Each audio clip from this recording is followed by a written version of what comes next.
Hi everyone. So video today is on BMI and how if you use it on its own, it is a pretty fucking useless tool to gauge where you are at health-wise, and it gets thrown around far too much by GPs, nurses and people on that side of the health industry. Now this isn't a dig at GPs, this isn't a dig at nurses, but if any of you are in this thing, so you need to understand that BMI on its own is bullshit. You cannot deride anything really just on a simple BMI scale. You have parameters you have to keep people under. That's absolutely fine.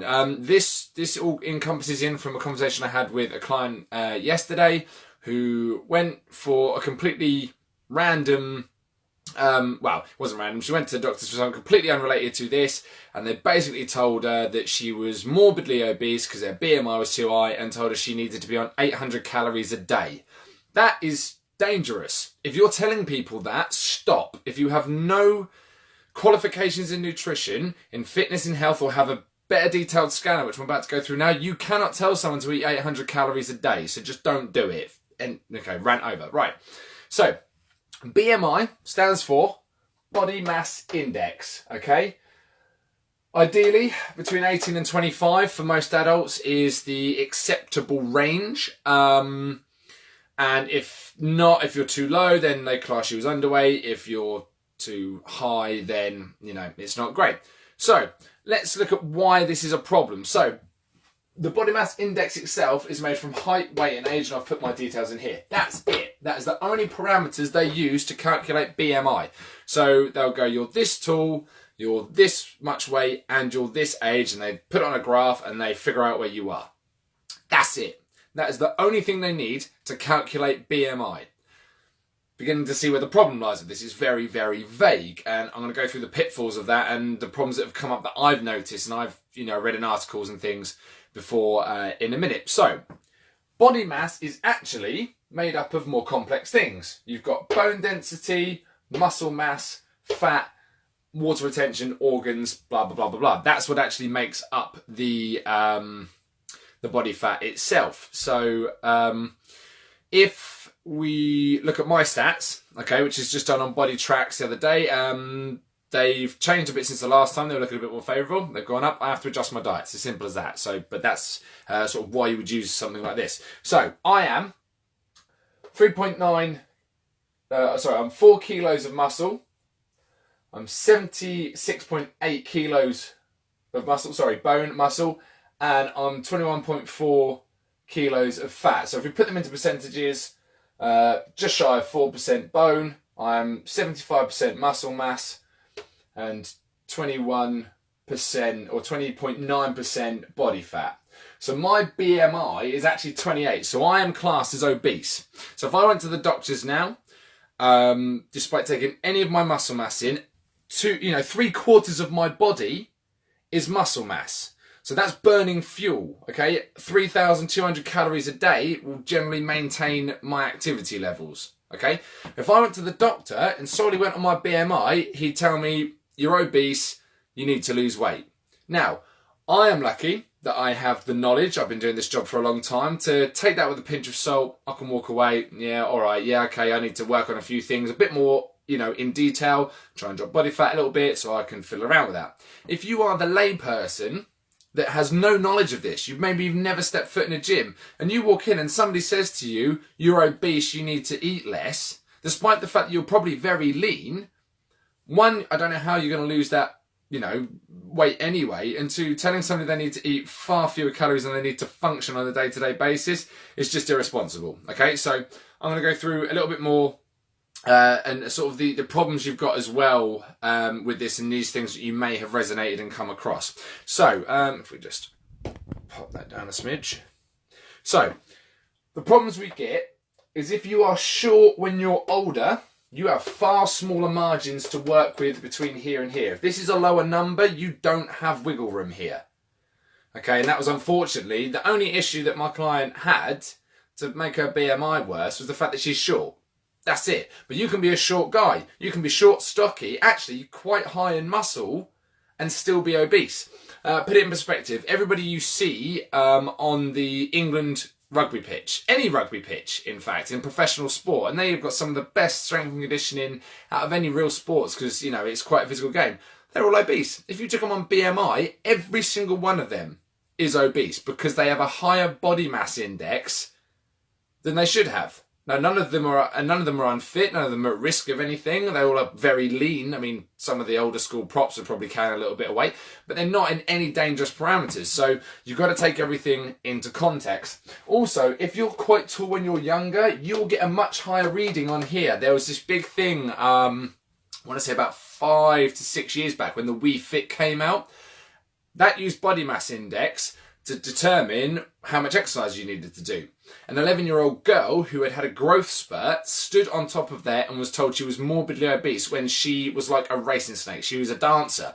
Very, very lean, high muscle mass, which gave her extra weight. And because she was tall, for her age, because it's all based on averages, and this is the problem as well, it's a huge average base that they run everything from, she was classed as morbidly obese. Now, either end of this, that's going to have huge psychological effects on you. One, to be told at 11 years old when there's nothing of you that you're obese, that's dangerous.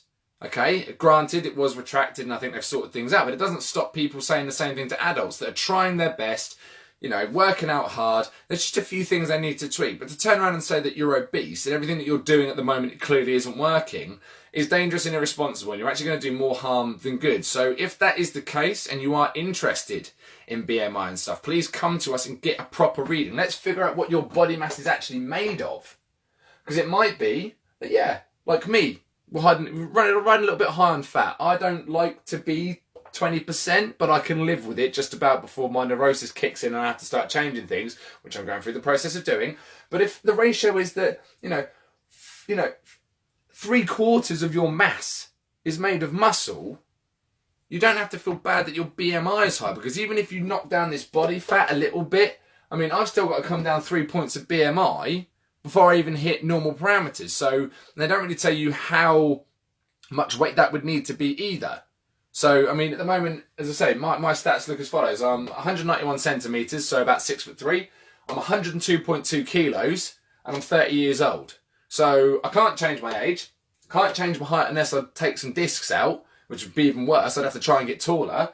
So yeah, I've got to bring my weight down. Now, even if I brought my weight down by 2 kilos to 100 kilos, I'm probably still going to be too high. Now, I could lose 2 kilos of fat and drop down to about 17, 16% body fat, which is quite lean for somebody who I naturally, because I was overweight as a kid, I naturally sit heavier. That's just who I am. 20% body fat on me would look different to somebody who's naturally leaner, because they would probably look slightly larger. So there's a whole host of individual factors that we need to completely bring in together if we're going to take BMI seriously.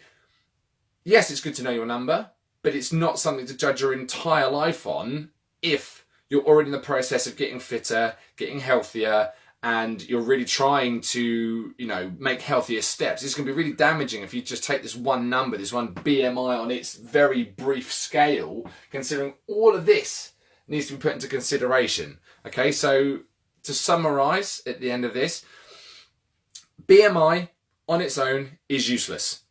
It is useless, because unless you know exactly what you need to change out of your body composition, which is in fact your body mass, you could be going completely in the wrong direction. If you want to know how much work needs to be done and where it needs to be done, you need to be looking a little bit further. You need to be checking out your muscle mass, your body fat percentage, your bone density, how much water you're retaining. It could be a hormonal issue that causes you to put on weight. It's not usually all the time, but there are factors involved that do inhibit weight loss and muscle gain, depending on what your hormones are like. These are things that you want to get tested rather than just a BMI. So next time you go to doctor's surgery and they ask to take your BMI, take it with a pinch of salt, let them do what they've got to do. It's just a stat. It's not as in-depth as it should be. And if it's going to worry you that much, come and see us, get on the Body Tracks machine. Let's figure out what we actually do, and we can give you some sound advice on actually how to improve things rather than just crash dieting and actually doing more harm than good. Quick follow-up from the video I posted yesterday about BMI. So, redid my stats today, jumped on the Body Tracks machine, and the results were pretty interesting. This is to show you how tracking everything is more important than just looking at BMI, because this annoyed me. Not in a sense of my results, but just how little it made a dent in the BMI considering everything that had changed. So this is what I kind of want you guys to be tracking, and taking it seriously. BMI is if you put it into grand context of things, then it could make sense. But if you're just tracking BMI, you're going to do yourself some damage. Okay, so old stats were up on the top. So obviously weight and age, height and age, I'm going to change up. My last weight was 102.2 kilos. This is literally within a week. Okay, this is all I've just changed a few things in my diet in a week to get to where I am. Bone mass, 4 kilos, which is 3.9%. Muscle mass was 76.8, which was 75.1%. Body fat, 21.4, which was 20%. Okay, that was old stats. Okay, BMI was 28. Okay, last week. New stats this week. Okay, some changes, and I'll explain those and why they look a bit different. So, bone density is still the same, which is good. I've now upped myself to 4% because if we look here, my weight is now dropped down to 100.4 kilos. Okay, so I've lost, just say 2 kilos. So I've lost about 4 pounds, give or take, right? So, because my body weight is down, I now have more bone density, so that stat's changed. My muscle mass has gone up from 76.8 to 77.4, but it's jumped me up to 77.1% muscle mass. And my body fat is down by 2.5 kilos, okay? And I've dropped down to 18% body fat, right? My BMI has only dropped by 0.5 point.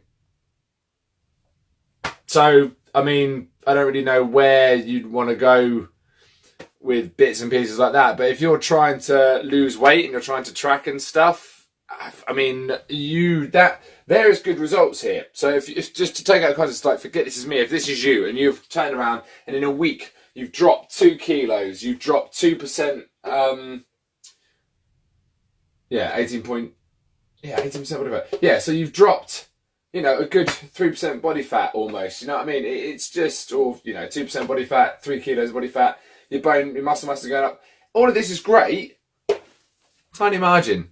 Again, if you're using BMI on its own to measure anything, stop. Just please stop. It's not worth it for your own mental health. It's not worth it. Even as an accurate measurement, it's not that accurate, because considering what my stats were above, especially this one, my body fat being quite high, to now to being where it is, and only dropping 0.5 point, that's a more damaging number than anything else. Even if this isn't as great as it was, or whatever you want to see it as, to know that after all that effort, especially, I mean, for someone like myself, granted, I can clean up a few things and drop my body fat down pretty quickly. I've learned how to do that. But if you're still on this journey and you're trying your very best, and I know everyone who's on a weight loss journey, a good 90% of you are, trying your best. Some of us need to put in a little bit more work, but that is what it is.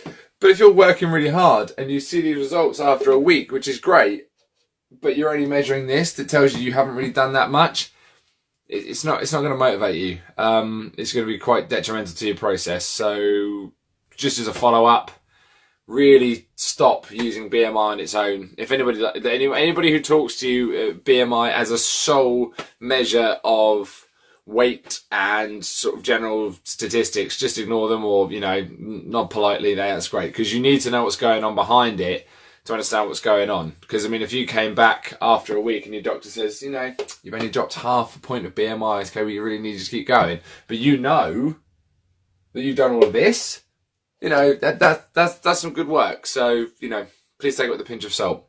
Anyway, I shall see you on Monday. Bye bye.